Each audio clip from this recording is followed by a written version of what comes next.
কোনোভাবেই video upload দেওয়া যাচ্ছে না। আজকে সকালে ভিডিও আপলোড দিতে গিয়ে দেখি এ ধরনের সমস্যা দেখাচ্ছে। তারপর দেখলাম অনেকে পোস্ট করছেন তারা ভিডিও আপলোড দিতে পারছেন না। তো কেন এমনটা হচ্ছে এবং কিভাবে এই সমস্যার সমাধান করবেন সেটাই বলে দেব আজকের ভিডিওতে।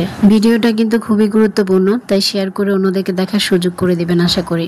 আমি আমার এই সমস্যাটার সমাধান যেভাবে করেছি সেটাই আপনাদের সাথে শেয়ার করছি।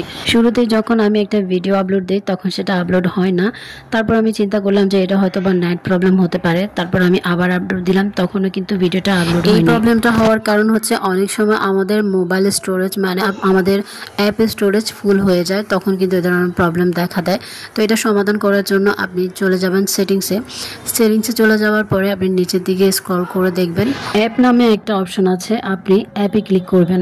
অ্যাপে ক্লিক করার পরে আপনাকে আরেকটা ইন্টারফেসে নিয়ে যাবে। সেখানে আপনি দেখতে পারবেন আপনার মোবাইলে যত প্রকারের অ্যাপ আছে সব ধরনের অ্যাপ সেখানে শো করবে। আপনি সেখান থেকে ফেসবুকটা খুঁজে বের করবেন এবং সেখানে ক্লিক করবেন। যে কোনো অ্যাপের এই ধরনের প্রবলেম সলভ করতে আপনি কিন্তু এই প্রসেসটাই অবলম্বন করতে পারেন। এখানে আসার পর দেখবেন স্টোরেজ নামে একটা অপশন আছে, আপনি স্টোরেজে ক্লিক করবেন এবং এখান থেকে সকল ডাটা ক্লিয়ার করে দেবেন। ব্যাস, সমস্যার সমাধান। ভিডিওটা ভালো লাগলে সাথে থাকবেন। চলে যাচ্ছি। আসসালামু আলাইকুম।